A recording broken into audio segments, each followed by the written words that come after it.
When opening a farm, in the top left we have the name of the farm and the top context it has been generated.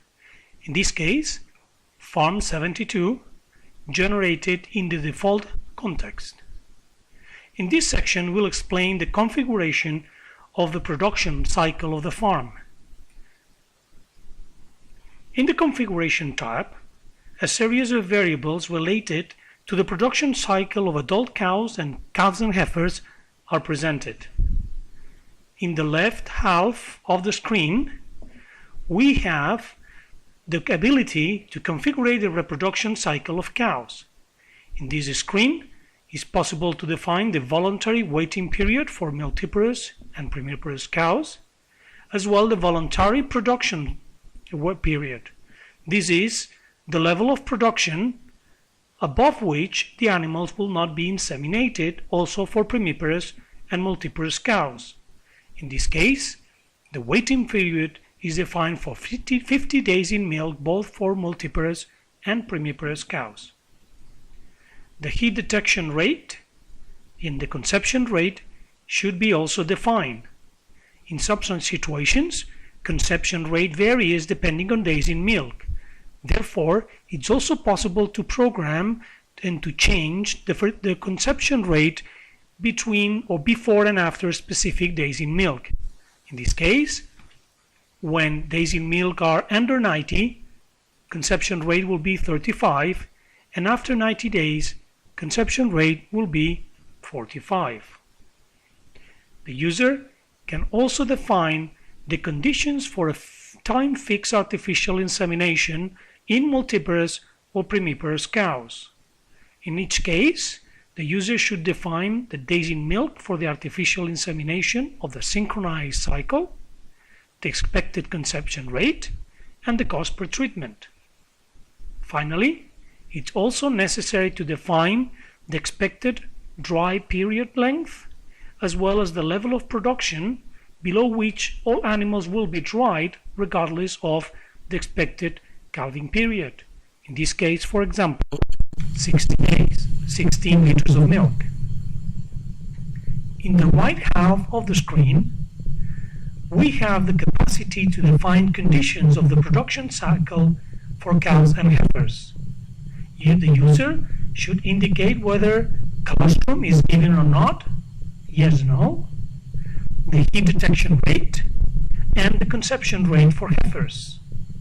It's also possible to implement a time-fixed artificial insemination program in a similar way that we define for cows, where the days of life at the insemination, conception rate, and treatment cost is defined. Heifers have a specific conditions to be inseminated. In this case, they have to have at least 400 days of life, 360 kilograms of body weight, and 127 centimeters of height. Once reached these three objectives, heifers will be able to be inseminated.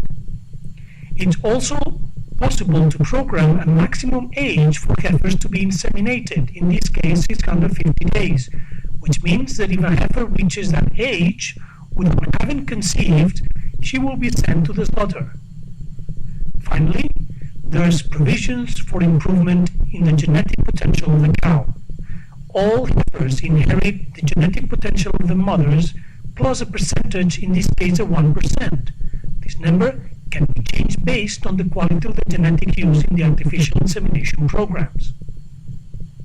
Finally, within the reproduction strategies, we have also implemented the ability to use sex semen strategies and embryo transfer. In the sex semen artificial insemination, it's necessary to define the expected conception rate as percentage of the normal fertility in the farm, the probability of female, in this case 95%, and to which animals is this sex semen used. For example, is applied to the 25% best heifers with best genetic potential and to the 10% of the best genetic potential cows. Cost of the artificial insemination and a multiplication of 1.01 for the improvement in the genetics, 1% that is also applied to the general program. Finally, the number of attempts that the artificial insemination with sex semen is applied is limited to 2 times before the animal returns to a normal insemination program. Regarding the embryo transfer, it's also necessary to define conception rate, female probability, and then to which heifers or cows is used as the receptors, and in this case is the percentage of the cows or heifers with the lowest genetic potential. In this case, because the genetic potential of the embryo is independent of their mothers, the potential production should be also described. Finally, the user should define the cost of each embryo transfer, as well as the period where embryo transfer is applied, in this case between October and May. Finally, and in a similar way that was used for the insemination with sex semen, the number of attempts that is applied to a receiver cow is also limited, in this case, to 1 attempt.